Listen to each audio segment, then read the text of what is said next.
좋은 아침입니다. 바울의 진영 앞 층계에서 이제 진행되는 진술에 대해서 오늘 또 보도록 하겠습니다.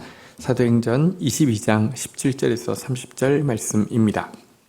17절 후에 내가 예루살렘으로 돌아와서 성전에서 기도할 때 황홀한 중에 18절 봄에 주께서 내게 말씀하시되 속히 예루살렘에서 나가라. 그들은 내가 내게 대하여 증언하는 말을 듣지 아니하리라 하거늘. 자, 바울은 이제 자신이 이 예수님이 하나님이심을 알게 된 것에 대해서 이야기하고 나서는 또 자신이 왜 유대인이 아니라 이방인 사역을 하게 되었는지에 대해서 경위를 말하기 시작합니다. 여러분, 사실 바울은 유대인들에게 복음 전하고 싶은 마음이 굉장히 강한 사람이었죠. 지금 예루살렘에 올라와서 이런 시간을 가지려고 한 것 역시 많은 사람들의 반대에도 불구하고 올라왔던 것은 유대인들에게 복음 전하기를 원하는 갈망 때문이었는데요. 이 때문에 다메섹에서 회심하고 나서 그는 예루살렘으로 올라왔고요. 그리고 그곳에서 복음 전하려고 애를 썼는데요. 기도할 때 성전에서 황홀경을 체험하게 되었습니다. 그리고 그 황홀경 가운데서 주님께서 말씀하셨습니다. 속히 예루살렘을 나가라. 그들은 내가 내게 대하여 증언하는 말을 듣지 아니하리라 하는 하나님의 음성을 듣게 되었다는 것입니다. 네가 전도해도 유대인들은 귀 기울이지 않을 것이다. 그리고 위험이 도사리고 있으니 지금 즉시 속히 이곳에서 나가라. 예루살렘을 떠나라. 이런 말씀을 들었다는 것입니다. 이 말씀 앞에서 바울이 어떻게 반응하고 있는지 이어지는 내용 한번 볼까요? 우리 19절 보겠습니다. 내가 말하기를 주님, 내가 주를 믿는 사람들을 가두고 또 각 해당에서 때리고 20절 또 주의 증인 스데반의 피를 흘릴 때에 내가 곁에 서서 찬성하고 그 죽이는 사람들의 옷을 지킨 줄 그들도 아나이다. 무엇이라고 하나님께 반응하냐고 하면 하나님 아닙니다. 제가 유대인들 전도의 적임자입니다. 제가 전하는 소리는 들을 것입니다. 왜냐고 하면 나야말로 이 돌을 박해했던 사람인데 또 나야말로 지금 이 예루살렘에서 박해하는 무리들에 대해서 너무 잘 알고 있는 사람인데 내가 또 어떻게 이 돌을 믿는 자들을 때리고 가두고 또 죽이는 일에서 앞장섰는지 저들이 다 알고 있기 때문에 그런 내가 회심했다고 하면 저들은 제 말에 귀를 기울일 것입니다. 이렇게 항변을 하고 있는 있었던 것에 대해서 이야기하고 있습니다. 그 정도로 그는 정말 유대인들 사역을 하고 싶어 했고 유대인들이 자기처럼 무지하게 메시아를 박해하고 있는 것에 대해서 너무 안타까워했던 것이죠. 그러나 하나님은 이 말을 듣고 생각을 바꾸시지 않았습니다. 21절 나더러 또 이르시되 떠나가라. 내가 너를 멀리 이방인에게로 보내리라 하셨느니라. 그러나 주님께서는 떠나가라 라고 단호하게 이야기하시면서 너는 유대인이 아니라 이방인을 위해서 내가 쓸 것이다 라고 말씀했다는 내용입니다.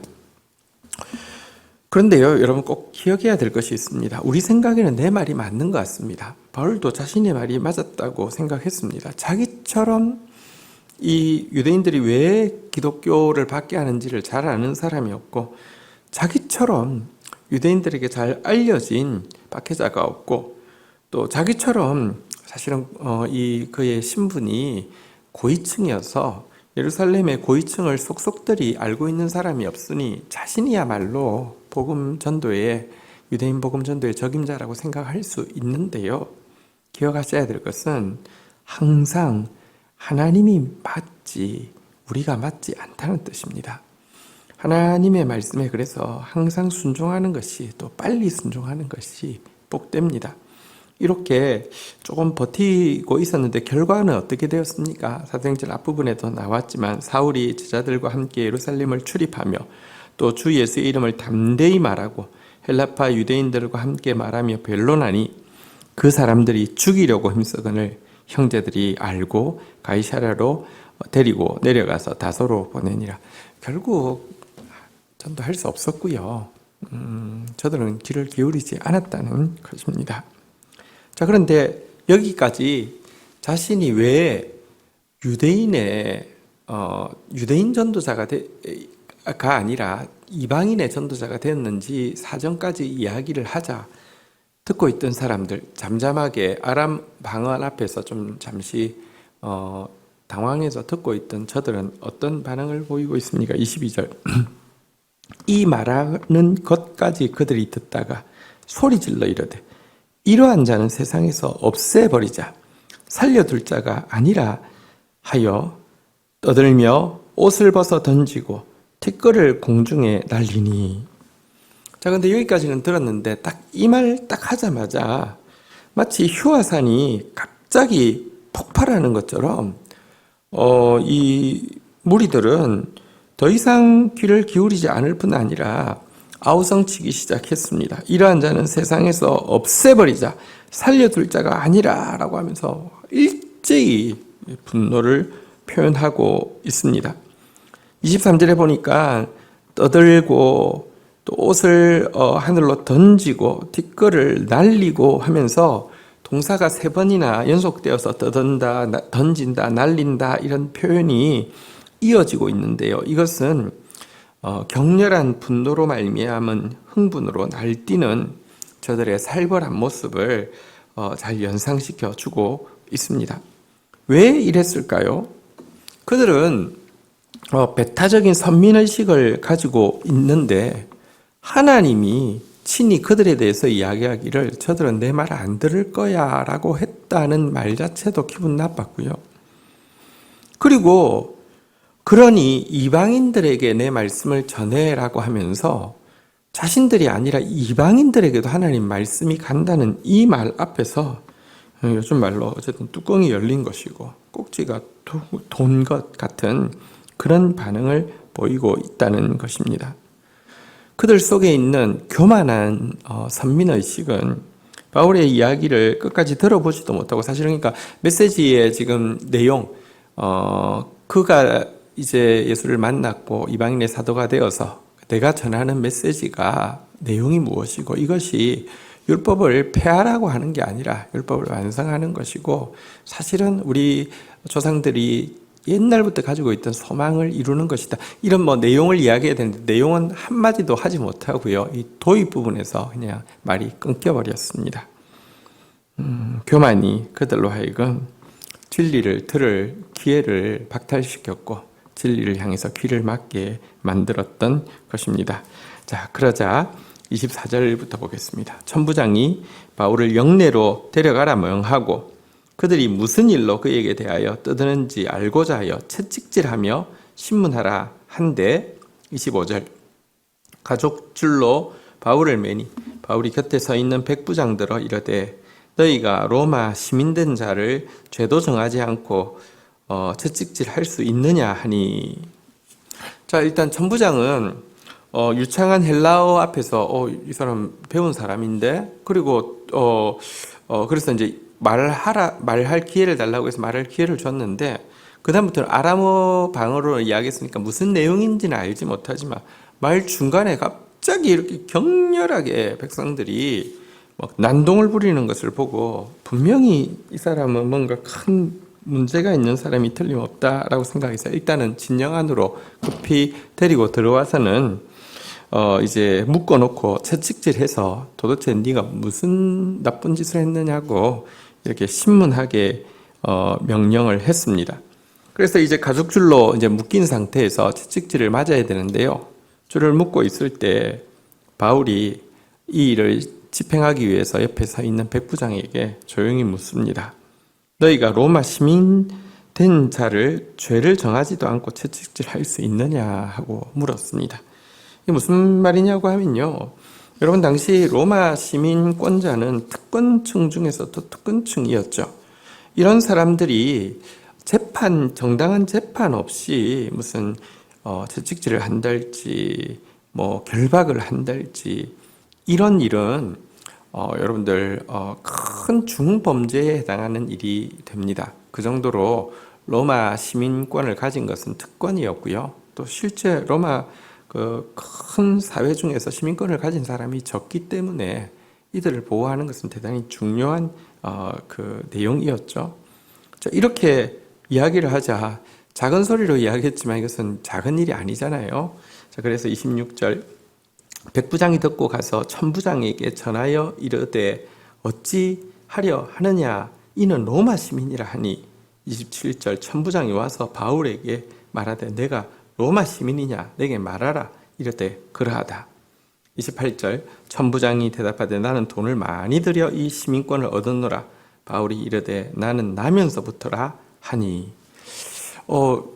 백부장이 이제 로마 시민권자라고 하니까 이거 지금 보통 일이 아니거든요. 결박을 했죠. 지금 채찍질 하려고 했는데 뭐 신문도 없이 로마 시민권자를 지금 이렇게 함부로 대한 것은 그 자체가 책임이 큰 책임이 따르니까 즉각 천부장이 가서 저 사람 로마 시민권자인데 이거 지금 큰일 났습니다 라고 하니까 천부장도 놀래서 뛰어와서 너 로마 시민권자 맞냐고 하니까 맞다고 하니까 나는 로마 시민권자이긴 한데 돈을 많이 주고 시민권을 얻었는데 당신은 어떻게 시민권 얻었냐 하니까 나는 태어날 때부터 시민권자였다. 그러니까 이게 아주 바울의 가문이 아주 특권 계층의 가문이었던 것을 보여주고 있는 것입니다. 자, 이렇게 하자 29절, 신문하는 사람들이 곧 그에게서 물러가고 천부장도 그가 로마 시민인 줄 알고 그 결박한 것 때문에 두려워하니라.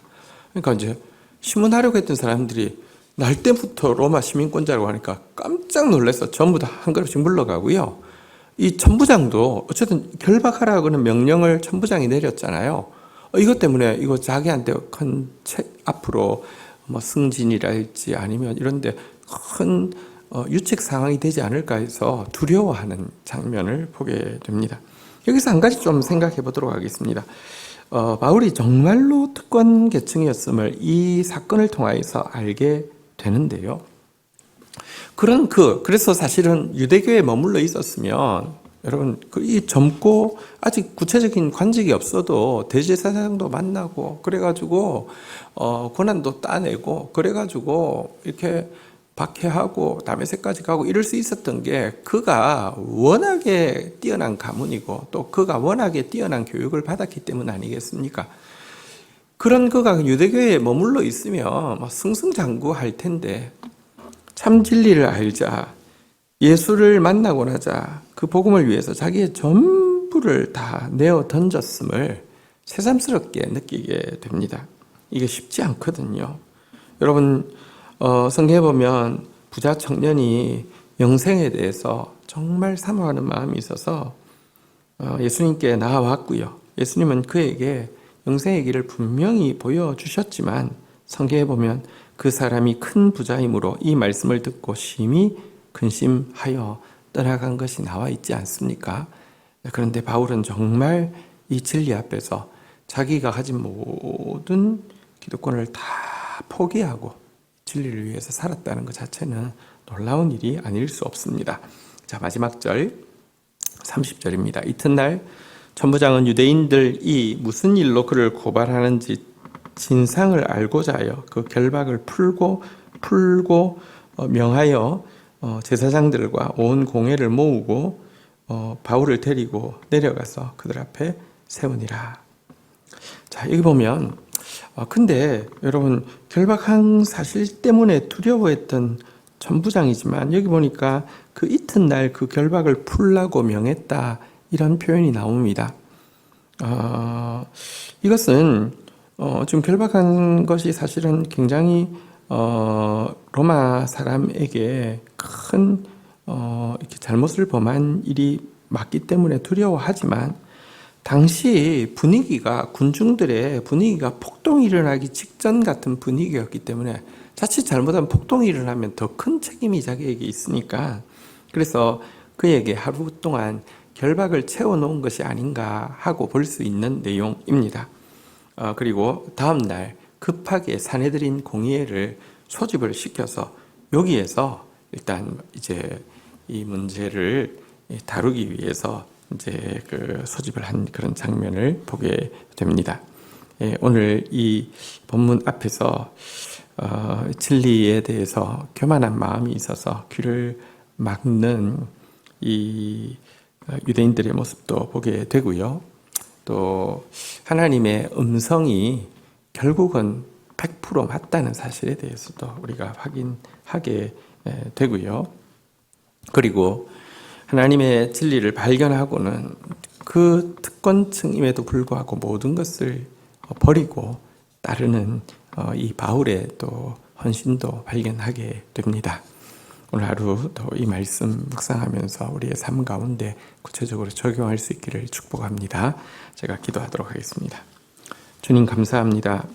바울이 유대인을 향한 열의가 너무너무 간절했지만 하나님은 그를 이방인의 사도로 쓰시기로 결정하셨고 또 그렇게 하신 이유가 그 당시는 유대인들이 아무리 그가 전한다 하더라도 하나님의 말씀을 듣지 않을 것임을 정확히 아셨기 때문임을 오늘 본문을 통하여 봅니다. 하나님, 우리의 어떤 열의가 있고 소원이 있다 할지라도 하나님의 뜻이 최선이며 최상임을 항상 인정하게 하여 주시고 나는 틀렸고 하나님 맞습니다 라는 고백이 우리의 삶 가운데 있도록 인도하여 주시기를 원합니다. 교만한 선민의식 때문에 바울이 만난 예수와 바울이 전하는 복음의 내용 제대로 듣기도 전에 결국은 폭동을 일으키고 또 살해하려고 난동을 부리는 교만한 또 유대인들의 모습을 보게 됩니다. 우리 안에 교만이 있으면 귀가 닫히고 또 하나님 주시는 기회를 놓칠 수밖에 없다는 사실을 기억하게 하여 주시고 항상 마음의 할례를 받고 겸손한 자 되어질 수 있도록 인도하여 주옵소서. 바울이 날 때부터 로마 시민권자였음에도 불구하고 그 많은 특권을 복음을 위해서 정말 배설물처럼 여기고 복음을 위해서 살고 죽으려고 하는 모습을 보게 됩니다. 우리에게 있는 작은 것 때문에 비교할 수 없이 귀한 복음을 내려놓는 그런 어리석은 자 되지 않도록 또 저희들의 삶을 지켜주시기를 원합니다. 예수 그리스도의 이름으로 기도 올립니다. 아멘.